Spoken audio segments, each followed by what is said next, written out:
हाँ जी, coming coming. First class नहीं आया, पहले क्लास एक क्लास हो गया था, नहीं आया पहला क्लास है। तो बार देख लो जो लोग नहीं आए ना, मैं थोड़ा सा लास्ट क्लास रिवाइज कर रहा था, पूरा ऑब्वियसली नहीं होगा, बस थोड़ा बहुत जो चाहिए होगा अभी, है ना। सो चैप्टर 1 स्टार्ट कर रहे हैं हम लोग, इलेक्ट्रिक चार्जेस एंड फील्ड्स। ठीक है, ये स्टार्ट किया था हम लोगों ने। लास्ट क्लास हमने कुछ नहीं पढ़ा, जो पढ़ा एक बार ब्रीफ में देख लो, है ना। सबसे पहले हमने देखा कि चार्ज दो टाइप का होता है, एक होता है प्लस चार्ज, एक होता है माइनस चार्ज, सबको पता है। ठीक है, ये दोनों चार्ज इलेक्ट्रॉन के वजह से आ रहे थे, इलेक्ट्रॉन के मूवमेंट से आ रहे थे। एक बॉडी है, उसमें जितने इलेक्ट्रॉन है, मान लो 10 इलेक्ट्रॉन है और मान लो 10 प्रोटॉन है। अगर same number of electron same number of proton है तो उसका चार्ज क्या होगा? Zero, neutral. प्लस ने माइनस कर दिया। ठीक है, अब ये बॉडी से अगर मान लो मेरा 10 के बदले एक इलेक्ट्रॉन चला गया, 9 इलेक्ट्रॉन हो गया, एक इलेक्ट्रॉन की कमी हो गई, है ना। तो इलेक्ट्रॉन की कमी होने की वजह से ये पॉजिटिव चार्ज हो गया। हमेशा इलेक्ट्रॉन को देखना, प्रोटॉन को मत देखना, है ना। पॉजिटिव या नेगेटिव चार्ज आता है इलेक्ट्रॉन के होने या फिर इलेक्ट्रॉन के ना होने से। यहाँ पे इलेक्ट्रॉन एक कम है, 10 होना चाहिए था, 9 है, तो ये पॉजिटिव चार्ज है। और वही अगर मान लो 10 इलेक्ट्रॉन और 10 प्रोटॉन मिलकर न्यूट्रल बन रहा था, 10 के बदले मान लो 11 इलेक्ट्रॉन हो गया, एक इलेक्ट्रॉन एक्स्ट्रा आ गया, इलेक्ट्रॉन ज्यादा आ गया ना, तो नेगेटिव चार्ज आएगा। अगर इलेक्ट्रॉन कम है तो पॉजिटिव चार्ज, अगर इलेक्ट्रॉन ज्यादा है तो नेगेटिव चार्ज। प्रोटॉन का कोई लेना देना नहीं। क्यों प्रोटॉन का लेना देना नहीं? क्योंकि प्रोटॉन जो है वो न्यूक्लियस के अंदर होता है, वो हिल नहीं सकता। न्यूक्लियस के अंदर होता है प्रोटॉन, वो हिल नहीं सकता, वो बहुत स्ट्रॉन्ग न्यूक्लियर फोर्स से वो बॉन्डेड होता है, वो हिल नहीं सकता, वो बाहर नहीं आ सकता। बाहर कौन आ सकता है? इलेक्ट्रॉन। इलेक्ट्रॉन का होता है इधर पे होता है ना, ये एक एटम है तो इलेक्ट्रॉन इधर होता है, और प्रोटॉन का होता है इधर होता है, न्यूक्लियस के अंदर। ठीक है, थोड़ा बहुत आपको पता होगा पहले से 11th 12th में, है ना। तो यही बात है। ठीक है, और एक और चीज आपको पता है क्या, कि प्रोटॉन का जो चार्ज होता है वो कितना होता है? वो होता है 1.6 plus 1.6 into 10 to the power minus 19 coulomb. Charge का यूनिट कूलम होता है। ठीक है, और इलेक्ट्रॉन का जो चार्ज होता है वो क्या होता है? Minus 1.6 into 10 to the power minus 19 coulomb. ठीक है, इस चीज को, ये दोनों देखो वैल्यू सेम है ना, बस ये प्लस है ये माइनस है, तो इसको मैं एक कॉमन टर्म से वो कर सकता हूं। ठीक है, तो इसको मैं कॉमन टर्म, देखो सिंस ये दोनों वैल्यू सेम है तो इसको मैं कॉमन टर्म से डिनोट कर सकता हूं। इसको मैं ई बोल सकता हूं, प्लस ई, तो इसको माइनस ई बोल सकता हूं, क्योंकि वैल्यू तो सेम है ना, बस प्लस माइनस का दिक्कत है। इसको मैंने क्या बोला? प्लस ई, इसको मैंने बोला माइनस ई। ठीक है, प्लस ई सुन सकते हो, उसको बोला प्लस ई, इसको बोला मैंने माइनस ई। प्लस ई मतलब ये 1.6 इंटू माइनस 19 प्लस में माइनस ई मतलब, ठीक है, यही मोटा मोटा पढ़ा था, है ना। और भी थोड़ा बहुत है, आपके पास लेक्चर है, आप लोग देख सकते हो, आपकी वेबसाइट में अपलोडेड है ना, तो वो देख लेना और नोट्स कलेक्ट कर लेना किसी से। ठीक है, आज क्लास शुरू करते हैं। हेडिंग लगाओ कूलम्स लॉ। सुनना अच्छे से। मान लो एक चार्ज है इधर पे प्लस क्यू, ठीक है, और मान लो एक और चार्ज है प्लस क्यू। अच्छे सुनो, एक है चार्ज प्लस क्यू, इधर पे एक और चार्ज है प्लस क्यू। उन दोनों के बीच में मान लेते हैं डिस्टेंस आर है, डिस्टेंस आर है। ये प्लस है, ये भी प्लस है, ये प्लस इस प्लस को धक्का मारेगा, रिपेल करेगा, है ना। ये भी इसको धक्का मारेगा, रिपेल करेगा। किस फोर्स से धक्का मारेगा? कुछ धक्का मारेगा तो सर्टेन कुछ फोर्स होगा, जिस फोर्स से वो धक्का मारेगा वही फोर्स हम बताएंगे कूलम्स लॉ की मदद से। मतलब कूलम्स लॉ बेसिकली वो फोर्स बताता है जो एक चार्ज दूसरे चार्ज के ऊपर लगाता है। ठीक है, और वो फोर्स क्या आता है? वो फोर्स एक्सपेरिमेंटली हम डिफाइन करते हैं, लिखना मत, मैं लिखने का अच्छे से बता दूंगा। वो जो फोर्स आता है ना, एक्सपेरिमेंटली पाया गया कि जो फोर्स होता है वो इन दोनों के, अच्छा इसको मान लो Q1 मान लेते हैं, इसको Q2 मान लेते हैं, Q2 मान लेते हैं इसको, ये Q1 है Q2 मतलब दोनों अलग अलग है मान लेते हैं फिलहाल। ठीक है, तो जो फोर्स लगता है, कौन सा फोर्स? ये जो इस पे फोर्स लगा रहा है, ये जो इस पे फोर्स लगा रहा है, हम उस फोर्स की बात करें। वो जो फोर्स होता है वो डायरेक्टली प्रोपोर्शनल होता है इन दोनों के चार्ज के प्रोडक्ट का, मतलब Q1 इंटू Q2 का। मैंने क्या बोला? दो चार्ज है, उन दोनों चार्ज के बीच में मान लो डिस्टेंस आर है। ये दोनों मैंने एग्जांपल के लिए पॉजिटिव चार्ज लिया है। अब ये चार्ज इस चार्ज पे कोई फोर्स लगाएगा, ये चार्ज भी इस चार्ज पे कोई फोर्स लगाएगा, वो फोर्स का वैल्यू बताएगा कूलम्स लॉ। वैल्यू बता रहे हैं हम, धीरे धीरे बता रहे हैं। तो एक्सपेरिमेंटली पाया गया जो फोर्स लग रहा है, जो फोर्स लग रहा है वो इन दोनों के प्रोडक्ट के बराबर है, इन दोनों के चार्ज के प्रोडक्ट के बराबर है। और क्या पाया गया? और पाया गया कि जो फोर्स है वो इनवर्सली प्रोपोर्शनल है इसके डिस्टेंस के स्क्वायर का। जो फोर्स लग रहा है वो इनवर्सली प्रोपोर्शनल है इन दोनों के बीच का जो डिस्टेंस है उस डिस्टेंस के स्क्वायर का।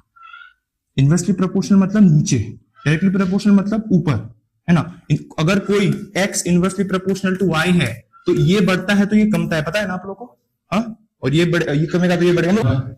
ये दोनों चीज हमें एक्सपेरिमेंटली बताया कूलम्स ने, है ना। अब इन दोनों को अगर मैं कंबाइन करूं, तो क्या मैं ये बोल सकता हूं कि जो फोर्स है वो पहली बात डायरेक्टली प्रोपोर्शनल है चार्ज के, दूसरी बात इनवर्सली प्रोपोर्शनल है डिस्टेंस के स्क्वायर का, था, ठीक है। अब प्रोपोर्शनलिटी को हटाता हूं, प्रोपोर्शनलिटी साइन हटेगा तो एक कांस्टेंट आता है, हमें पता है पहले से, है ना। या फिर वो कांस्टेंट होता है के मान लो, ठीक है, बाकी सब सेम रहेगा, ठीक है। दो चार्ज है स्पेस में रखे हुए, बीच में डिस्टेंस r है, तो ये उस पे फोर्स लगाएगा। वो फोर्स क्या होता है, वो फोर्स एक्सपेरिमेंटली पाया गया एक दूसरे के प्रोडक्ट के डायरेक्टली प्रोपोर्शनल होता है और डिस्टेंस के स्क्वायर के इनवर्सली प्रोपोर्शनल होता है। स्क्वायर, ये बहुत बच्चे ये स्क्वायर देना भूल जाते हैं तो गलत हो जाता है ना, जब न्यूमेरिकल करते हैं, जब स्पीड में लिख देते हैं नीचे का स्क्वायर देना भूल जाते हैं, तो स्क्वायर ध्यान रखना। स्क्वायर के इन दोनों को अगर मैं कंबाइन करके लिखूंगा तो क्या होगा, ये ऊपर था तो इसको ऊपर लिख दिया, नीचे था तो उसको नीचे लिख दिया, प्रोपोर्शनलिटी हटा के इक्वल लाया तो एक कांस्टेंट आएगा, कांस्टेंट आ गया, ठीक है, दिक्कत नहीं। ये के का वैल्यू जो होता है ना, ये के का वैल्यू होता है, वेयर एज ये के का जो होता है, ये क्या होता है 1 डिवाइडेड बाय, सुन देखना जैसे 1 divided by 4 pi epsilon not. इस साइन का नाम क्या है, एप्सिलॉन नॉट, याद रहेगा, नया साइन है आप लोगों के लिए, एप्सिलॉन नॉट। ये तो 4 पाई है, ठीक है। ये के का जो वैल्यू होता है, ये होता है, ये आपका मेन फॉर्मूला है, ठीक है, ये वाला, ये मेन फॉर्मूला है, F इज इक्वल टू के Q1 Q2 bye R square, जहां पे के का वैल्यू क्या है 1 divided by 4 pi epsilon not, ठीक है। इतना पहले रखते हैं, रुको मैं बताता हूं कैसे लिखना है। सबसे पहली बात, एक लाइन लिखो, कूलम्स लॉ लिखा ना, एक लाइन लिखो। Coulomb's law states that the force of attraction और repulsion between two stationary point charges is देके पॉइंट नंबर 1 लिखना, is देखे point number 1 directly proportional to the product of magnitude, directly proportional to the product of magnitude of the two charges. One हो गया, क्या बोला मैंने, directly proportional to the product of magnitude of the two charges. 2 लिखो, 2 inversely proportional to the square of the distance between them, ठीक है। मैंने क्या लिखा, यही तो लिखा मैंने। ये जो फोर्स होता है वो डायरेक्टली प्रोपोर्शनल होता है प्रोडक्ट में मल्टीप्लाई किसका, चार्ज का, और इनवर्सली प्रोपोर्शनल होता है square of the distance between them, distance between them is r, so square of the distance between them, ठीक है। उसके बाद पैराग्राफ चेंज करके लिखो, पहला पॉइंट यहां लिखा, दूसरा पॉइंट यहां लिखा, अभी पैराग्राफ चेंज करके इधर से लिखना शुरू करो जो बोलता हूं। This force acts along the line joining the two charges, this force acts along the line joining the two charges. मैंने क्या बोला, दिस फोर्स, ये जो फोर्स है वो किस तरफ लगता है, अलोंग द लाइन जॉइनिंग लगता है। लाइन जॉइनिंग का क्या मतलब हो रहा है, ये है Q1, ये है Q2, ये इस पे जो फोर्स लगाएगा, मान लो ये इस पे फोर्स लगाएगा, इस तरफ लगाएगा, F1 मान लो इसने लगाया, ये इस पे फोर्स लगाया, किस तरफ लगाएगा, इस तरफ लगाएगा, F2 मान लो मैंने मान लिया, है ना। तो ये जो है, ये लाइन जॉइनिंग मतलब कौन सा लाइन, ये अगर मैं इमेजिनरी लाइन ड्रॉ करूं तो ये है the line joining this to both charges. तो ये जो फोर्स है वो इसी लाइन पे लग रहा है ना, इसीलिए हमने लिखा ये जो फोर्स है, कौन सा फोर्स, ये जो फोर्स लगा है कौन सा फोर्स है, इलेक्ट्रोस्टैटिक फोर्स बोल सकते हो आप, है ना, इलेक्ट्रिक चार्जेस के बीच का फोर्स लग रहा है, इलेक्ट्रोस्टैटिक फोर्स। तो ये उसमें भी आता है, क्या बोलते हैं आपका एंट्रेंस एग्जाम में पूछते हैं कि मतलब लाइन जॉइनिंग, मतलब ये जो इलेक्ट्रिक फोर्स है ये जो किस तरफ लगता है, तो ये लाइन जॉइनिंग की तरफ लगता है ना। ये जो लाइन है इन दोनों को ज्वाइन कर रहा है, इसके आसपास ही लग रहा है, इसके पैरेलल ही लग रहा है ना। क्या लिखा हमने, this force acts along the line joining the two charges, जो लाइन ज्वाइन कर रहा है उन दो चार्जेस का, उसी के पैरेलल ये फोर्स लग रहा है मेरा, हो गया, ठीक है। उसके बाद नेक्स्ट पैराग्राफ चेंज करके फिर से लिखो, consider 2 point charges Q1 and Q2 separated by distance r। क्या लिखा मैंने, consider 2 point charges Q1 and Q2 separated by distance r, है ना, ये Q1 and Q2 separated by distance r, है ना। ये प्लस हटा दो चाहो तो, ठीक है, कुछ नहीं है मतलब तो प्लस ही है ऑब्वियसली। अब यहां से लिखना शुरू करो एंड गो लाइक दिस। कुछ समझना है तो बोलना। ये आपका मेन फॉर्मूला है ना, ये वाला मेन फॉर्मूला है आपका। कभी कभी आप लोगों का जो स्कूल के एग्जाम्स होते हैं पूछ लेते हैं डिराइव कूलम्स लॉ, तो ऐसे कर देना, हम कूलम्स लॉ डायरेक्टली प्रोपोर्शनल दिखा देना, फिर दोनों कंबाइन करके ऐसे कर देना। इतना समझ आया, ठीक है, हो गया क्या। अब लिख दो एक और लाइन इसके नीचे, वेयर के is proportionality constant called electrostatic force constant. Next line से लिखना, मतलब पैराग्राफ चेंज कर दो फिर से। द वैल्यू ऑफ के depends on the nature between the two charges. The value of k depends on the nature of the medium between two charges. k का value मैंने क्या बोला, के का वैल्यू मैंने क्या बोला, 1 divide by 4 by epsilon not, ठीक है। तो इसका एक वैल्यू भी है, इसका वैल्यू होता है 9 into 10 to the power 9 newton metre square coulomb inverse square, ठीक है। ये मैं निकालना भी सिखाता हूँ। तो ये जो के है, के का मतलब होता है 1/4 बाई एप्सिलॉन नॉट, इसका एक वैल्यू है अपने पास जो कि 9 इंटू 10 टू द पावर 9। अब मैंने क्या चीज लिखा, मैंने एक चीज लिखा कि ये जो के है ये डिपेंड करता है मीडियम पे। हाँ, ये वैल्यू ऑफ के डिपेंड करता है मीडियम पे। अगर मान लो मीडियम मेरा वैक्यूम हुआ तो इसका वैल्यू अलग आएगा। वैक्यूम मतलब समझते हो, वैक्यूम और एयर हम सेम ही समझते हैं, ठीक है। वैक्यूम हुआ तो एक वैल्यू आएगा, मान लेते वाटर मीडियम हुआ तो अलग वैल्यू आएगा, केरोसिन मीडियम हुआ तो अलग वैल्यू आएगा, हर एक चीज के लिए अलग अलग वैल्यू आएगा। तो ध्यान देना ये चीज, मैं समझाऊंगा आगे। एप्सिलॉन नॉट का एक नाम है, इस सिंबल का नाम है एप्सिलॉन नॉट, पर इसका नाम है permittivity, permittivity of free space. Free space मतलब वैक्यूम की बात कर रहा हूं। एप्सिलॉन नॉट का एक नाम है परमिटिविटी ऑफ फ्री स्पेस, मतलब वैक्यूम की बात करो। तो देखो मैंने क्या बोला, सुनना, के का वैल्यू मैंने बोला हर एक मीडियम के लिए अलग अलग होता है, बट के का वैल्यू है क्या असल में, 1 divide by 4 pi epsilon not.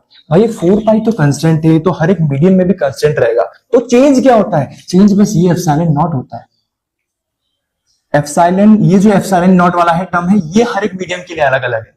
Epsilon not जो मैंने बोला, ये क्या बोला मैंने, परमिटिविटी ऑफ फ्री स्पेस बोला। फ्री स्पेस मतलब वैक्यूम के लिए हम एप्सिलॉन नॉट लिखते हैं। तो ये जो फॉर्मूला के का वैल्यू लिखा है मैंने, ये मैंने वैक्यूम के लिए लिखा है। वही अगर मुझे कोई और पर्टिकुलर मीडियम के लिए लिखना होगा, पानी के लिए लिखना होगा, दूध के लिए लिखना होगा, केरोसिन के लिए लिखना होगा, तो मैं अलग से लिखूंगा। कैसे लिखूंगा दिखाएंगे, ठीक है।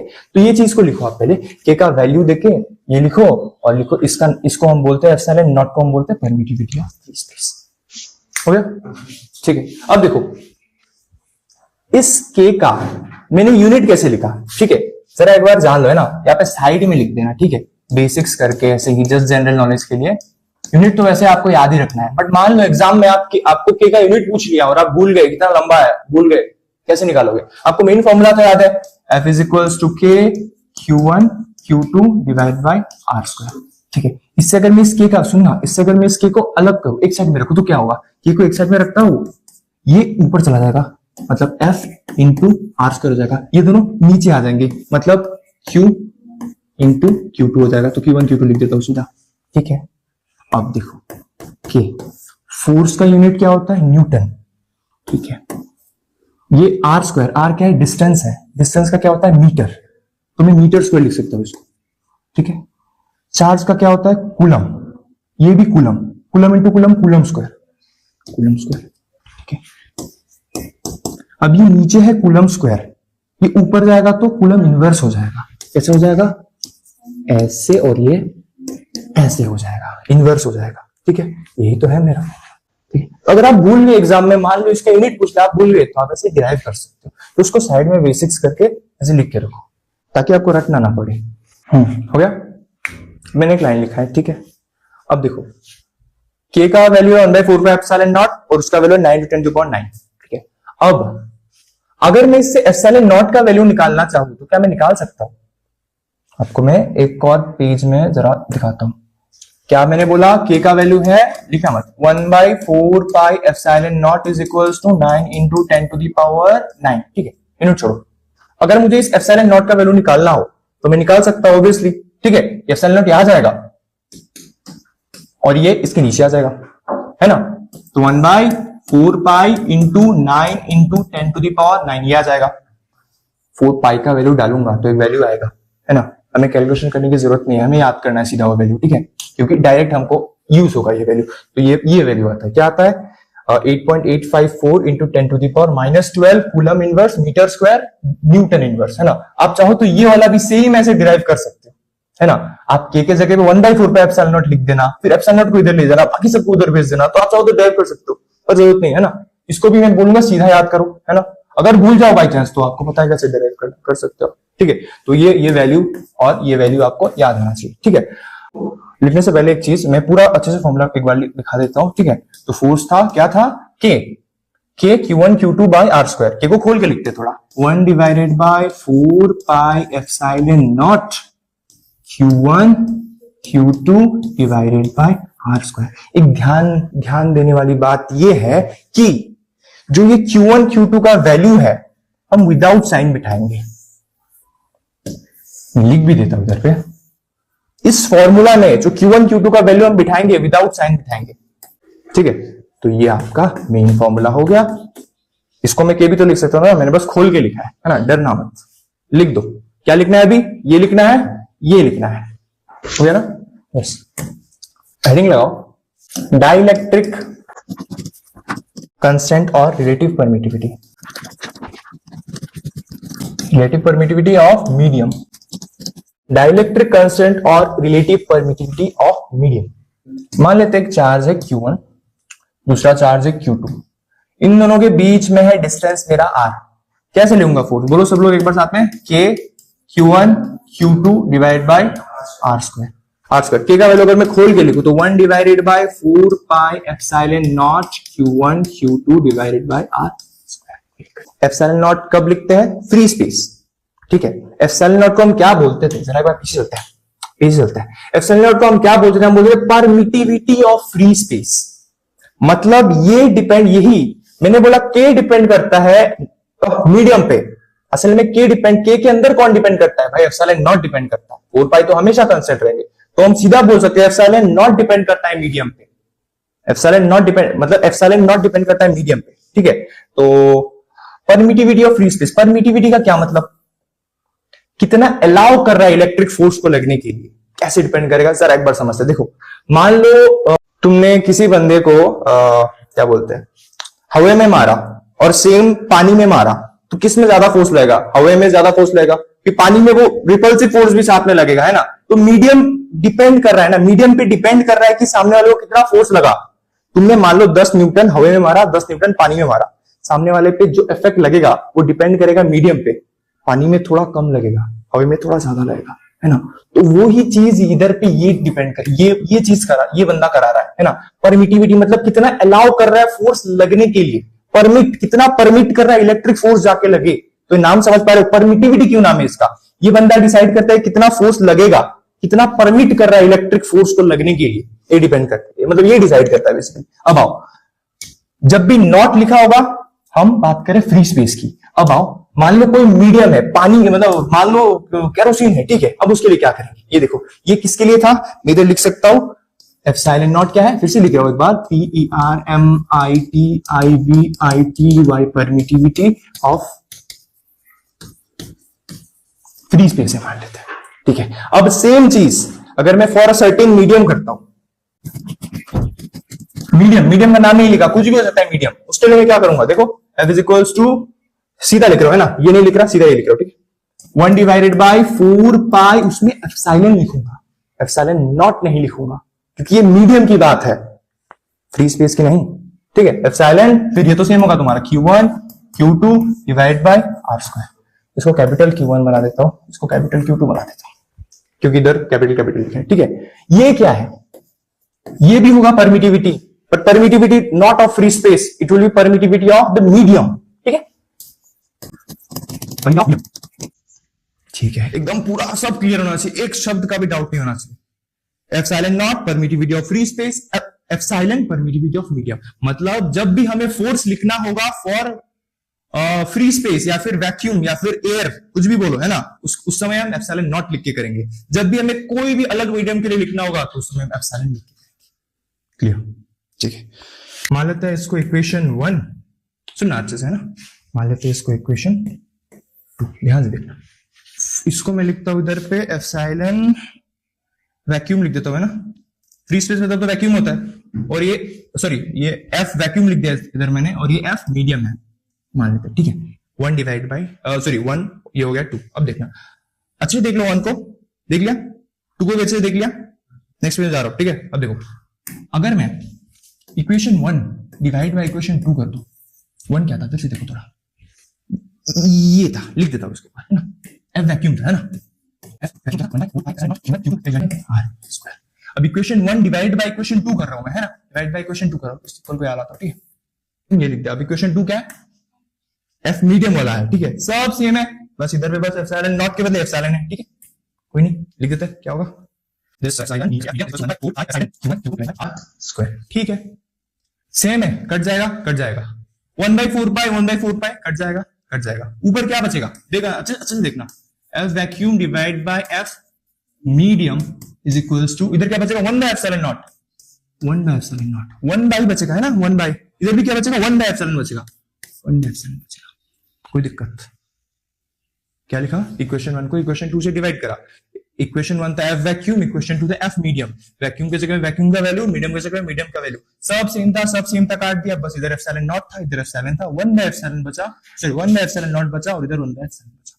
That's it. आगे बढ़ते हैं, यहां जाते हैं, जरा ध्यान से देखो, एफ वैक्यूम डिवाइडेड बाय क्या था, एफ मीडियम। हाँ देखो, फ्रैक्शन ऊपर फ्रैक्शन नीचे फ्रैक्शन, ऐसे में कैसा होता था, ये नीचे वाला ऊपर रेसिप्रोकल होकर मल्टीप्लाई हो जाता था, पता है ना, ये वाला ऊपर आएगा तो रेसिप्रोकल होकर मल्टीप्लाई हो जाएगा, तो 1/ε0 है, 1/ε0 इनटू इधर एप्सिलॉन बाई 1 हो जाएगा, ठीक है, ये उल्टा होके वो हो जाएगा, पता है ना, ठीक है। अब क्या हो जाएगा, F vacuum divide by F medium is equals to epsilon divided by ε0 हो जाएगा, ये डिराइव हो गया हमारा, this is what we want. अब देखो, अब मेरे पास एक डायरेक्ट फॉर्मूला आ चुका है भाई, इस चीज को अगर मैं थोड़ा और देखूं, इसी चीज को, किस चीज को, एप्सिलॉन बाय ε0 असल में क्या है, permittivity of free space divide, sorry permittivity of medium divide by permittivity of free space, ठीक है, epsilon is what, permittivity of medium, ε0 permittivity of free space, permittivity of medium divide by permittivity of free space को हम बोलते हैं relative permittivity. तो मतलब अगर आपको कोई बोले रिलेटिव परमिटिविटी बताओ इस मीडियम का, तो आप बोलोगे हाँ बता देंगे, कैसे बताएंगे, उस मीडियम का रिलेटिव परमिटिविटी दो, उसको हम डिवाइड कर देंगे फ्री स्पेस के परमिटिविटी के साथ, काम हो जाएगा। फिर से एक बार रिपीट करता हूं, अगर आपको कोई बोले रिलेटिव परमिटिविटी निकालने को कोई एक पर्टिकुलर मीडियम में, तो आप बोलोगे हाँ निकाल देंगे, कैसे निकालेंगे, हम उस मीडियम का जो परमिटिविटी है उसको लेंगे और उसको डिवाइड कर देंगे फ्री स्पेस के परमिटिविटी के साथ, तो हमारा निकल जाएगा relative permittivity. This is epsilon R, relative, epsilon is for medium, ε0 is for free space and epsilon R is relative permittivity. तो रिलेट कर रहे, सो रिलेटिव परमिटिविटी रिलेट कर रहे, किससे रिलेट करेंगे, वैक्यूम से रिलेट करेंगे। किसको रिलेट करेंगे, ये सवाल कैसे पूछेगा, रिलेटिव परमिटिविटी किसका निकालो, कोई एक पर्टिकुलर मीडियम का निकालो बोलेगा, तो आप करोगे उस मीडियम का permittivity divide by free space की परमिटिविटी, निकल गया आपका रिलेटिव परमिटिविटी, ठीक है। और इसी चीज को हम बोलते हैं ऐसे, डाइलेक्ट्रिक कांस्टेंट के, किसको के बोला, इस रिलेटिव परमिटिविटी को हम के भी बोलते हैं, के का मतलब डाइलेक्ट्रिक कांस्टेंट, ठीक है, बस इसका अलग नाम है, ऐसे समझ सकते, ठीक है। तो एक फॉर्मूला निकला, क्या निकला, F vacuum divide by F medium is equals to epsilon divide by epsilon not, और इसी चीज को हम क्या लिख सकते हैं, ये लिख सकते हैं एप्सिलॉन आर रिलेटिव परमिटिविटी, और रिलेटिव परमिटिविटी को हम लिख सकते हैं डाइलेक्ट्रिक कांस्टेंट। ये के को क्या, डाइलेक्ट्रिक कांस्टेंट, हेडिंग क्या था हमारा, डाइलेक्ट्रिक कांस्टेंट था ना, डाइलेक्ट्रिक कांस्टेंट और रिलेटिव परमिटिविटी मतलब दोनों सेम चीज है, डाइलेक्ट्रिक कांस्टेंट और रिलेटिव परमिटिविटी दोनों सेम चीज है, तो ये हो गया, पूरा समझ आ गया। एक बार रिपीट करूं क्या हो जाएगा, एक बार कर लेते फिर, चलो कोई नहीं। क्या था भाई, कुछ नहीं था, दो चार्जेस थे, उसके बीच में था डिस्टेंस आर, इन वैक्यूम क्या, k q1 q2 by r square, vacuum में है तो 1/4 by एप्सिलॉन नॉट, ठीक है, हो गया, epsilon not is what, permittivity of free space, हो गया। अब कोई मीडियम की बात करते हैं, मीडियम में क्या हो गया, f medium 1/4 by epsilon not epsilon q1 q2 by r square, epsilon is what, permittivity of the medium के लिए तो एप्सिलॉन यूज करेंगे, फ्री स्पेस के लिए तो एप्सिलॉन नॉट यूज करेंगे। अब आगे देख लेते भाई क्या बोला, आगे equation 1 divide by equation 2, equation 1 divide by equation 2, equation 1 ये था, वैक्यूम वाला लिख दिया, मीडियम वाला लिख दिया, सब सेम था, सब कट गए, एप्सिलॉन नॉट बचा था, 1/ε0, इधर 1/ε बचा था, ठीक है। ये नीचे है, ये ऊपर आएगा तो क्या रेसिप्रोकल पे मल्टीप्लाई हो जाएगा, ये 1/ε है तो मल्टीप्लाई हो गए एप्सिलॉन बाय 1 हो जाएगा, ठीक है। तो 1/ε0 into एप्सिलॉन बाय 1 हो जाएगा, ये ऊपर आ जाएगा, ये तो ऐसा है, ठीक है। अब इसी चीज को हम बोलते हैं रिलेटिव परमिटिविटी एप्सिलॉन आर। अगर कोई हमको बोलता है एप्सिलॉन आर बताओ, मतलब रिलेटिव परमिटिविटी बताओ कोई भी मीडियम का, तो हम उसको बोलेंगे ठीक है भाई बता देंगे, आप मेरे को बताओ उस मीडियम का जो परमिटिविटी वो कितना है, ठीक है, वो बता दिया, उसके बाद हम उसको डिवाइड कर देंगे फ्री स्पेस के परमिटिविटी के साथ, और उसी चीज को हम बोलते हैं के भी बोलते हैं, के मतलब dielectric constant, everything is crystal clear, ठीक है, सब समझ आया, ठीक है। अब लिखना कैसे है, थोड़ा सुंदर से लिखना पड़ता है हमें, ये लिख दिया, अभी लिखो, consider 2 point charges q1 and q2 separated by distance r in vacuum or free space.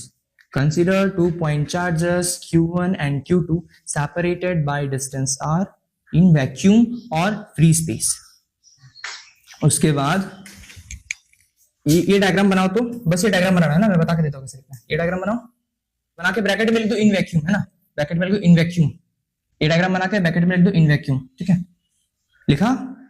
उसके बाद यहां से यहां तक लिखो, हो गया। हाँ, उसके बाद लिखो let the same 2 point charges separated by same distance be kept in other medium, ठीक है। उसके बाद ये सेम डायग्राम फिर से बनाओ और इस बार ब्रैकेट में लिखना इन मीडियम लिख के यहां से लिखना शुरू करो, है ना। फिर मैं नेक्स्ट पेज में जाता हूं, ये 2 लाइन लिख लो, अगला पेज जा लो। उसके बाद इक्वेशन 1 डिवाइड बाय इक्वेशन 2 लिख के ये पूरा ये लिख के फिर ऐसा। हाँ, थोड़ा सा और बचा है, ठीक है। इसको हम लिखना तो भूल गए, इसको लिखो ना रिलेटिव परमिटिविटी और इसको लिखो डाइलेक्ट्रिक कांस्टेंट। यस, हो गया ना। अब देखो इस चीज को जरा ध्यान से देखो, हमने क्या निकाला है, एफ वैक्यूम। इसको मैं फिर से लिखता हूं, चलो। क्या था, F vacuum divide by F medium is equals to क्या था, epsilon divided by epsilon not. और इसी चीज को मैं बोल सकता था एप्सिलॉन आर, उसी चीज को मैं बोल सकता था डाइलेक्ट्रिक कांस्टेंट, ठीक है। अब सुनो ध्यान से, इस चीज में से अगर मैं देखो ये इज इक्वल्स टू ये है, तो ये इज इक्वल्स टू भी तो ये होगा, है ना। तो क्या मैं ऐसे लिख सकता हूं कि F vacuum divided by F medium is equals to आपका ये हो गया, क्या बोलते हैं, सीधा ये लिख दिया मैंने एप्सिलॉन आर, लिख सकता हूं ना इस इक्वेशन से, ठीक है। अब इधर से अगर मैं एफ मीडियम निकालना चाहूं तो क्या होगा, एफ मीडियम, अगर एफ मीडियम यहां जाएगा, ये नीचे आ जाएगा, क्रिस क्रॉस हो जाएंगे ना, ये आ जाएगा, ये आएगा, क्या बचेगा, F vacuum divide by epsilon R, ठीक है, ये आ गया। मतलब अगर मुझे कोई बंदा बोलता है भाई मैंने तुझको रिलेटिव परमिटिविटी बता दिया एक मीडियम का, तो बता उस मीडियम पे फोर्स कितना लगेगा। अगर कोई आपको बोलता है कि मैंने तुझे बता दिया रिलेटिव परमिटिविटी एक पर्टिकुलर मीडियम का, तू बता उसमें उस मीडियम पे फोर्स कितना लगेगा, तो आप बोलोगे सिंपल है, मैं जो वैक्यूम में फोर्स लग रहा है उसको मैं इसके साथ डिवाइड कर दूंगा रिलेटिव परमिटिविटी के साथ, ठीक है। न्यूमेरिकल कराएंगे, बहुत अच्छे से क्लियर हो जाएगा।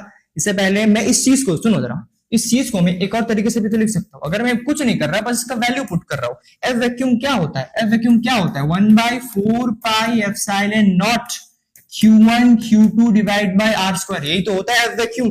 और नीचे क्या था, एप्सिलॉन आर, मैंने कुछ नहीं करा, बस इसका वैल्यू पुट करा, सिंपल सी बात। ये अभी क्या है देखो, ये ऊपर जाएगा तो क्या होगा, अभी ये कैसा है, एप्सिलॉन आर डिवाइड बाय 1, नीचे कुछ नहीं है मतलब 1 है ना।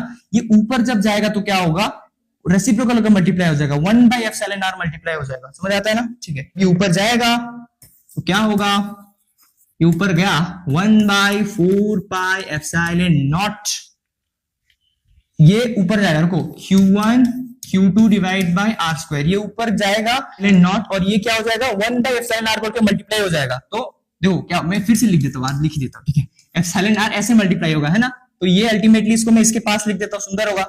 ये नीचे है ना, तो नीचे ही तो रहेगा ये, है ना, तो इसको इसके बाजू में लिख देता हूँ, थोड़ा सुंदर लगेगा, बस और कुछ नहीं, ठीक है। तो इसको एप्सिलॉन नॉट के बाजू में लिख दिया, एप्सिलॉन आर, ये मैं लिख सकता हूँ, कोई दिक्कत नहीं। क्या करा, F medium is equals to F vacuum divide by epsilon R, F vacuum की जगह पे एफ वैक्यूम का वैल्यू डाला, एप्सिलॉन आर नीचे था, एप्सिलॉन आर ऊपर जाएगा, यहाँ पे आ जाएगा, दैट्स ऑल,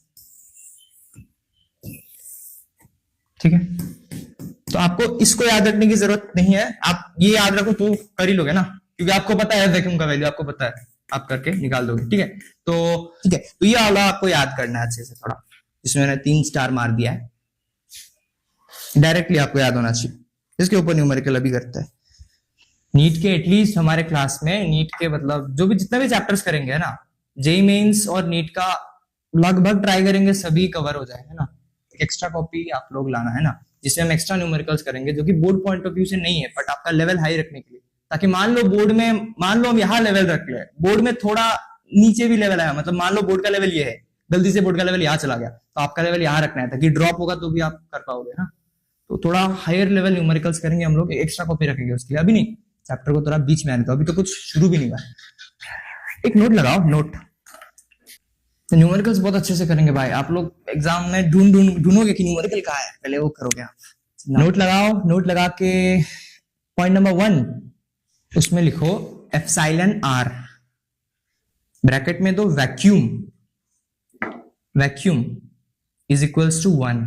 मतलब ये बोल रहा है कि जो एप्सिलॉन आर है, मतलब जो रिलेटिव परमिटिविटी है वैक्यूम का, वो होता है 1। ठीक है, याद करने वाला वैल्यू है। ठीक है, दूसरा लिखो point number 2 epsilon R bracket में एयर। देखो वैक्यूम और एयर असल में सेम नहीं होता है ना। वैक्यूम मतलब absence of everything, not even a molecule, कुछ नहीं है, पर एयर में तो इतने सारे मॉलिक्यूल है, तो उसका जो वैल्यू है वो लगभग 1.00, मतलब देखो वैक्यूम के लिए रिलेटिव परमिटिविटी है 1, बट एयर की रिलेटिव परमिटिविटी 1.00 समथिंग आता है ना, तो सेम नहीं आता, बट अप्रोक्सीमेशन से 1 ही है। ठीक है, तो एप्सिलॉन आर वैक्यूम के लिए 1, फिर एप्सिलॉन आर एयर के लिए लिखो ब्रैकेट में एयर। 1 में लिखा आपने एप्सिलॉन आर ब्रैकेट में वैक्यूम इक्वल्स टू 1, सेकंड में लिखो एप्सिलॉन आर ब्रैकेट में air, AIR air bracket close is equals to 1.0054, but हम उसको 1 ही मान के चलेंगे ना, इतना वैल्यू चलता है। उसके बाद थर्ड में लिखो एप्सिलॉन आर वाटर, वाटर का याद करना है वैल्यू से सब, वाटर का वैल्यू याद रहना चाहिए 80 होता है, 80। और नंबर 4 लिखो एप्सिलॉन आर मेटल का, कोई भी मेटल का होता है infinite, equals to infinite, infinite का साइन दे दो ऐसा वाला, इन्फिनिटी, इन्फिनिटी। तो 4 चीज लिखा हमने, वैक्यूम का 1 होता है, एयर का भी 1 होता है, वाटर का 80 होता है, और मेटल का इनफाइनाइट होता है। तो बस एक ही चीज याद करना है भाई, वाटर का 80 होता है, याद कर लेना है ना, बाकी सब हो जाएगा। आओ सवाल करते हैं, सवाल लिखो। Force between 2 point charges, force between 2 point charges kept at a distance d, kept at a distance d, force between 2 point charges kept at a distance d apart in air is f। distance d apart समझ रहे हो ना, क्या बोल रहा हूं मैं, d ऐसा ऐसा d, मतलब ये ऐसा लिखना है ना, distance d apart in air is f, full stop। if these charges are kept, if these charges are kept at the same distance in water, if these charges are kept at the same distance in water, full stop, how does the electric force between them changes? तुम्हें पता है ये formula कि epsilon medium is equals to क्या था भाई, याद है, F vacuum divide by epsilon R। ठीक है, एप्सिलॉन मीडियम, ये तो मुझे निकालने को बोला, मुझे क्या बोला, मुझे बोला कि 2 चार्जेस है, 2 चार्जेस, क्या बोला, 2 चार्जेस जिनके बीच में डिस्टेंस दी है, मैं लिख लेता हूं अच्छे से, है ना, मान लेते हैं ये है Q1, ये है Q2, इनके बीच में बोला मेरे को डिस्टेंस दी, बोला ये जब हवा में था, ये जब हवा में था तो इसके बीच में फोर्स लग रहा था F। ठीक है, बोला यही सेम चीज को जब मैं पानी में रख दूंगा तो उसके बीच में कितना फोर्स लगेगा, है ना। तो हमें जो फोर्स लगेगा वो इन टर्म्स ऑफ F ही बताना है ना। हवा में लग रहा था F, ये एयर में लग रहा है F, अब बताना कि पानी में कितना लगेगा। ठीक है, देखते हैं, एक सवाल मैं करता हूं, उसके बाद एक सवाल आपको दूंगा। इसका मतलब हवा ही होता है, एक और लाइन लिख देता हूं, जस्ट थोड़ा फॉर्मेलिटी। अब देखो फोर्स एयर में कितना लग रहा है, उसने मुझे बता दिया कितना लग रहा है F, एप्सिलॉन आर मुझे पता है 80 होता है वाटर के लिए, ये आ गया मेरा आंसर। तो मीडियम पे, मीडियम के अंदर जो फोर्स लग रहा है वो हवा में जितना लग रहा है उसके 80 गुना कम है। मीडियम में जो फोर्स लग रहा है वो हवा में जितना लग रहा है उसके 80 गुना कम है। Epsilon medium is F divide by 80। F क्या है, वो फोर्स जो एयर में लग रहा है, हवा में लग रहा है। समझ आ गया, सिंपल लिख दो, कुछ नहीं फालतू, चाहो तो डायग्राम बना देना, बाद लिखना है ना। The force in water 1/80 times the force in air. कुछ नहीं, यही लिखा है बस कि force in water becomes 1/80 times the force in air. आज बस हम न्यूमेरिकल्स करेंगे कूलम्स लॉ के ऊपर। अभी हो गया, अगला न्यूमेरिकल लिखो। 2 पॉइंट चार्जेस Q1 ऐसा लिखना, Q1 इज इक्वल्स टू, देखिए अभी जो बोलूंगा वो लिखना है ना, 2 point charges Q1 is equals two plus 9 microcoulomb. Micro मतलब ऐसा, देखो माइक्रो ऐसा ऐसा, तो माइक्रोकूलम प्लस 9 माइक्रोकूलम बोला तो ऐसा ये सिंबल होता है, ठीक है। And Q2 is equals to -1 microcoulomb are held 10 centimetre, sorry 10 centimetre apart. Yes, देखो ये टाइप का न्यूमेरिकल आएगा तो आप कर लोगे ना, क्योंकि एक ही तो फॉर्मूला पे लग रहा है ना। ज्यादातर टाइम क्वेश्चन में दिया रहेगा एप्सिलॉन आर का वैल्यू, कोई भी अदर मीडियम मान लो बोल दिया कि 4 मीडियम जो लिखा है मैंने, इसके अदर कुछ भी अगर दे दिया तो एप्सिलॉन आर का वैल्यू दिया होगा क्वेश्चन में, तो पुट कर देना आ जाएगा, है ना। तो ये एक ही इसका एनफ है, ठीक है।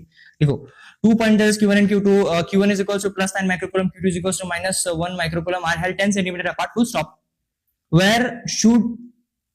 Where should a third charge plus Q बस प्लस Q ऐसा plus Q be placed from Q2 on the line joining Q1 and Q2 so that the charge plus Q does not experiences any net force. इसके लिए जगह छोड़ दो, ये direct ज्यादा tough चला जाएगा, जगह छोड़ दो इसके लिए, जगह छोड़ अगला क्वेश्चन लिखो जल्दी, थोड़ा इजी से ऊपर बढ़ते हैं जल्दी। 2 charges of equal magnitudes are kept at distance r, small r, exerts a force capital F on each other. If the charges are halved and distance between them is doubled, then find the new force acting on the charge. Options भी लिख दो भाई। Option A F/8, option B F/4, option C 4F, option D F/16. 2 charges of equal magnitude are kept at distance r. 2 charge ले लेते equal magnitude मतलब उनका value same होना चाहिए, मतलब मान लेते हैं ये Q है तो मान लेते हैं ये भी Q है, दोनों का वैल्यू सेम है, और separated by distance small r था कि D था, क्या था, ठीक है। तो बोला है कि 2 charges of equal magnitude are separated by equal distance, ठीक है। आगे ये कैपिटल F फोर्स लगा रहे हैं एक दूसरे पे, मतलब ये दोनों लगा रहे हैं capital F force. So F is equals to K Q1 Q2, तो Q1 इधर पे Q1 भी Q है, Q2 भी Q है, तो Q into Q Q square, ठीक है, समझ रहे बाय R स्क्वायर, ठीक है। तो ये केस 1 में ऐसा था, ठीक है। अगर अब केस 2 की हम बात करेंगे तो क्या हुआ, उसने बोला कि चार्ज को आधा कर दिया, मतलब Q था तो Q/2 कर दिया, और डिस्टेंस और इधर भी था Q/2 कर दिया, और जो डिस्टेंस था वो डिस्टेंस को डबल कर दिया, मतलब R था तो अभी 2R हो गया। तो बताओ फोर्स में क्या अंतर आया होगा। ठीक है भाई, देखते हैं, अब लगा दे वैसे F डैश करते हैं इस बार, है ना, F उसको लिख दिया तो उसका F डैश करते हैं, ठीक है, अलग होगा ना obviously. F dash is equals to K, Q1 ये है, Q1 Q2 ये है, Q2 डिवाइडेड बाय 2R का स्क्वायर, 2R स्क्वायर, ठीक है। तो F dash is equals to K, ये 2 into 2 4 हो जाएगा, Q into Q स्क्वायर हो जाएगा, Q स्क्वायर डिवाइड बाय 2, ये हो जाएगा 4, और R स्क्वायर 4 हो गया, ठीक है। अब देखते हो ये आ गया मेरा केस 1 का वाला, ये वाला मेरा केस 2 का वाला। अब हमें तो बोला है कि ये जो नया फोर्स आया है उसको इन टर्म्स ऑफ F बताओ, क्योंकि ऑप्शन सारे इन टर्म्स ऑफ F है ना। अब देखते इसको मैं और क्या कर सकता हूं, देखो इसी चीज को अगर मैं और कुछ करना चाहूं तो देखो ये है ना, F dash is equals to K Q square by 4, ये अगर ऊपर जाएगा, ये अभी 4R स्क्वायर नीचे 1 है, ऊपर जाएगा तो 1 डिवाइडेड बाय 4R स्क्वायर से मल्टीप्लाई हो जाएगा, है ना। तो कुछ इस प्रकार हो जाएगा, 1 डिवाइड बाय 4R स्क्वायर से मल्टीप्लाई हो जाएगा। F डैश जो आएगा वो आएगा K Q square divide by 4 into 4 16 R square. F dash is equals to 16 है, इसको मैं ऐसा लिखता हूँ 1/16 साइड में लिखता हूँ और बाजू में ये पूरा लिख देता हूँ, ठीक है। क्या लिखा मैंने, बाजू में ये लिख देता हूँ, लिखने के बाद दिखाता हूँ, ऐसे लिख सकता हूं मैं इसको, कुछ नहीं करा, 16 को बस थोड़ा अलग करके लिखा और कुछ नहीं, ठीक है ना। 1/16 को बस अलग से लिखा, और बाकी K Q square bye R square, K Q square bye R square, ठीक है। अब देखो इधर जानते हैं K Q square bye R square क्या है, ये K Q square bye R square असल में तो F है, है ना। इसको अगर मैं इक्वेशन 1 मान लूं तो मैं लिख सकता हूं from equation 1 F dash is equals to 1/16 into F, तो मतलब एफ बाई 16 है ना, तो भी F dash is equals to F by 16। ठीक है, हो गया। तो केस 1 ये लिखेंगे, केस 2 ये लिखेंगे, हो गया, लिख दो। Two charges of equal magnitude are kept at distance R exerts a force capital F on each other. If the charges between them are doubled, if the magnitude of charges are doubled, if the magnitude of charges are doubled and the distance between them is halved, comma, then find the new force acting on each charge. देखो acting on each charge बोला है। एक चीज आपको पता है क्या, देखो अगर नोटिस नहीं किया होगा तो अभी नोटिस करो। देखो अगर Q1 है और Q2 है, Q2 है तो मान लो ये दोनों पॉजिटिव है, ये इसको इस तरफ फोर्स लगाएगा, उसको मैंने मान लिया F21 मान लिया। F21 मतलब force on two due to 1। कहीं भी ऐसा लिखा हो ना तो कैसे रीड आउट करते हो उसको सीखो, है ना। F21 अगर लिखा हो तो force on two due to 1, इसका वैल्यू क्या होगा, इसका वैल्यू होगा k q1 q2 divided bye, इसके पीछे मान लेते डिस्टेंस r है तो r²। ठीक है, अब ये भी इसको फोर्स लगाएगा, ये इस तरफ फोर्स लगाएगा, ये क्या होगा F12 force on 1 due to 2। ठीक है, इसका वैल्यू क्या होगा, F12 का वैल्यू क्या होगा, लिखना नहीं है बस इसे। ये भी सेम होगा k q1 q2 divide bye r²।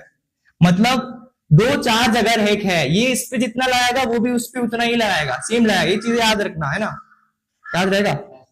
ये तो फॉर्मूला है, साफ साफ दिख रहा है। ठीक है, तो ऑप्शन देता हूं, देखो ऑप्शन है F by 8F, F by 4 और एक है 16F। कैलकुलेशन पे ध्यान दो, थोड़ा करो तो कोशिश करो। इस बार क्या बोला कि दो चार्ज है, ठीक है, दो चार्ज है, उसके बीच में है, उसके ऊपर लग रहा है फोर्स F। अब इसमें आपने क्या करा था कि डिस्टेंस को आधा कर दिया था। केस 2 में देखो डिस्टेंस को डबल कर दिया था और चार्ज को आधा कर दिया था। इसमें चार्ज को डबल कर दिया है, डिस्टेंस को आधा कर दिया है। ठीक है, तो शुरू करते हैं स्टार्टिंग से। स्टार्टिंग में हमें क्या बोला, देखो अच्छा तो से करो भाई, इसको वापस से समझाऊंगा, थोड़ा वीक है। हाँ अच्छा भाई, मुझे भी लग रहा था, ऐसा तो कभी नहीं होता। अच्छा ठीक है सर, ठीक है, एक बार मैं समझा देता हूँ, आ गया होगा। देखो भाई आप देखो, है ना, अच्छे से क्या बोला था, आया 16F आया। ठीक है, अब देख लो एक बार, फिर से देख लो। आप देखना खास करके क्या बोला है कि दो चार्ज है, उसके बीच में है डिस्टेंस r, दो चार्ज है उसके बीच में है डिस्टेंस r, तो उसके बीच में जो फोर्स दिया है वो दिया हुआ है मेरे पास F। तो मैं लिख सकता हूँ उसके लिए k q1 q2 by r²। तो q सेम है तो q इंटू q² हो गया बाई r, इतना ठीक है। केस 2 में बोला ये जो चार्ज q था इसको मैंने 2q कर दिया, इसको भी मैंने 2q कर दिया। ठीक है, और बोला है कि ये जो डिस्टेंस r था इसको मैंने r/2 कर दिया, r/2 कर दिया। अब जो फोर्स आएगा वो इससे अलग आएगा ऑब्वियसली, है ना, उसको मैंने माना f' क्या होगा, k q1 q2 by r²। q1 है ये, q2 है ये, 2q इंटू 2q 4q², और इसका डिवाइड बाय r² मतलब r/2 का स्क्वायर, r/2 का स्क्वायर क्या होगा, r² डिवाइड 4, r² बाय 4। ठीक है, अब इसको इधर गया, इसको माना f' है।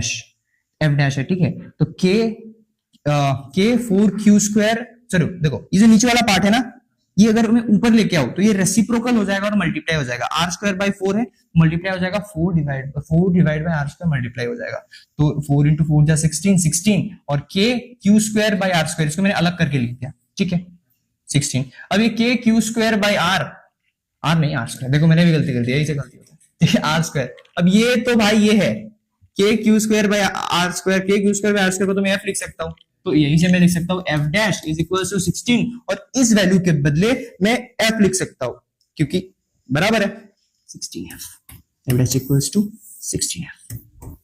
ठीक है, लिख लो, जल्दी से लिख लो, है ना, आपको 1 मिनट दिया बस, जल्दी हाथ जल्दी चलाओ, बहुत स्लो लिखते हो आप। नेक्स्ट सवाल लिखो, अ कॉम्ब मतलब कंघी, a comb drawn through a person hairs causes 10 to the power 22 electrons to leave the person's hair and stick to the comb. Calculate the charge carried by the comb. Full stop. The comb drawn through a person's hair causes 10 to the power 22 electrons to leave the person's hair and stick to the comb. Full stop. Calculate the charge carried by the comb. ठीक है, ये quantization के ऊपर based है। देखो जो लोग नहीं आए थे वो लोग एक बार देख लो, जो लोग आए थे वो लोग भी देख लो। एक चीज हमने पढ़ा था क्वांटाइजेशन बोल के, ठीक है, कि Q एक फॉर्मूला पढ़ा था, Q is equals to NE, जहां पे ये Q होता है चार्ज, ये N होता है नंबर ऑफ इलेक्ट्रॉन्स और ये E होता है वैल्यू, क्या होता है 1.6 इंटू 10 टू द पावर -9। ठीक है, तो ये एक फॉर्मूला होता है, ये फॉर्मूला यूज करके हम निकालते हैं, जहां पे n की वैल्यू जो होती है वो कभी फ्रैक्शन में नहीं हो सकती, वो 1 हो सकती है, 2 हो सकती है, 3 हो सकती है, 0 भी हो सकती है, 4 एंड सो। ठीक है, एक फॉर्मूला हमने पढ़ा था लास्ट क्लास में, Q is equals to NE, जहां पे Q होता है चार्ज, N होता है नंबर ऑफ इलेक्ट्रॉन्स और ये होता है वैल्यू ऑफ इलेक्ट्रॉन, मैग्नीट्यूड।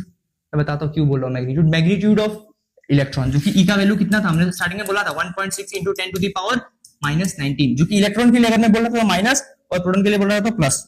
ठीक है, इतना, तो ये फॉर्मूला हमको याद करना। आपको आप लोग लिख के रख दो, जो लोग नहीं आए थे फर्स्ट क्लास में ना, साइड में ऐसे देख के लिख के रख दो, Q is equals to NE, जहां पे Q चार्ज है, जो लोग आए थे उन लोगों को लिखने की जरूरत नहीं, और N है नंबर ऑफ इलेक्ट्रॉन और ये है मैग्नीट्यूड ऑफ चार्ज।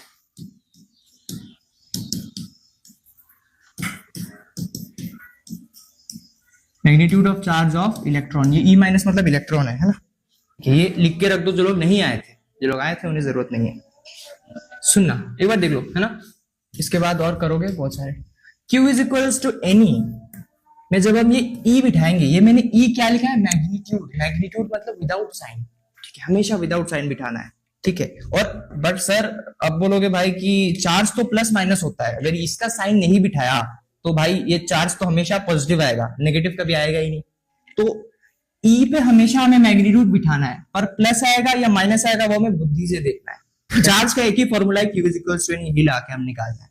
ठीक है, अब देखो लगाते हैं, साइन बाद में बताऊंगा। ठीक है, अब देखो N मुझे दिया हुआ 10 टू द पावर 22, इतने इलेक्ट्रॉन्स गए हैं, है ना, तो ये क्या था, नंबर ऑफ इलेक्ट्रॉन्स। देखो नंबर ऑफ इलेक्ट्रॉन, देखो इसका value 10 to the power 22, E का वैल्यू मुझे पता है 1.6 इंटू 10 टू द पावर -19। ठीक है, आंसर क्या आएगा, देखो 1.6 10 टू द पावर 22, ये प्लस 22 है और ये 10 टू द पावर -19 है, तो क्या हो जाएगा 10 टू द पावर 3 हो जाएगा।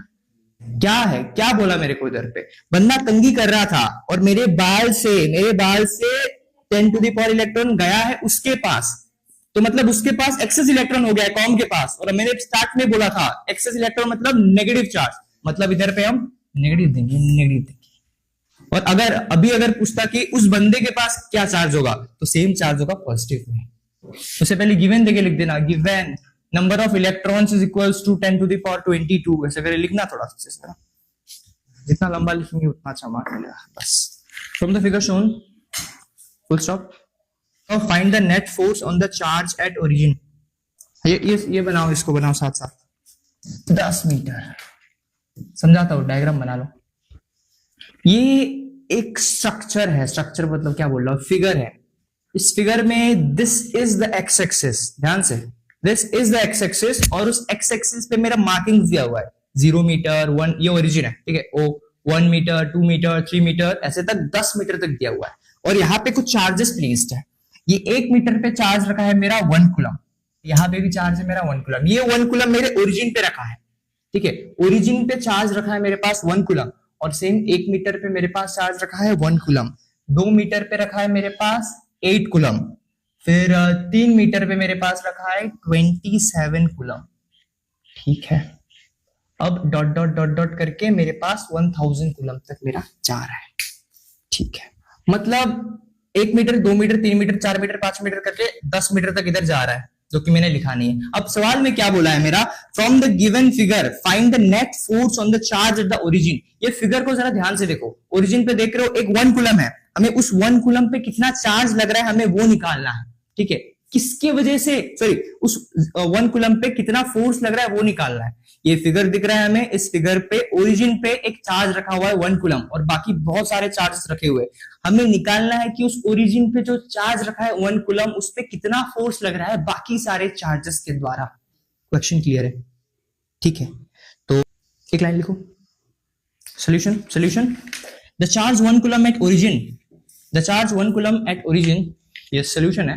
The charge 1 coulomb at origin experiences repulsive forces due to all other charges along in the same direction, that is towards left. The charge 1 coulomb at the origin experiences repulsive force due to all other charges along the same direction, that is towards left. मैंने क्या लिखा, ये भी plus है, ये भी plus है, ये भी प्लस है, ये भी प्लस है, सारे प्लस है, प्लस चार्ज वाले कूलम है. ये इसको किस तरफ धक्का लगाएगा, इस तरफ. ये इसको किस तरफ धक्का लगाएगा, इस तरफ. ठीक है, दोनों प्लस प्लस है, प्लस प्लस रिपेल करेंगे ऑब्वियसली, है ना.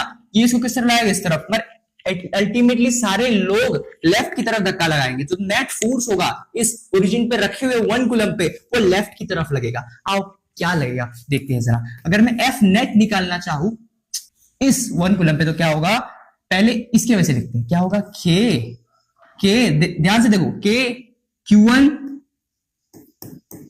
Q2, इस पे बात करो ना, तो के Q1 Q2 divide bye R² plus किस पे, इस पे. अभी इसके वजह से लिख दिया, इसके वजह से लिखते. क्या होगा, के Q1 Q8 हो जाएगा, Q2 डिवाइड बाय 2 का स्क्वायर. समझा.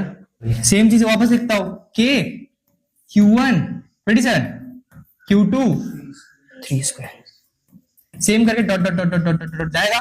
ठीक है, और लास्ट वाले में क्या होगा, के Q1 Q2 डिवाइड बाय 10². ठीक है. अब अगर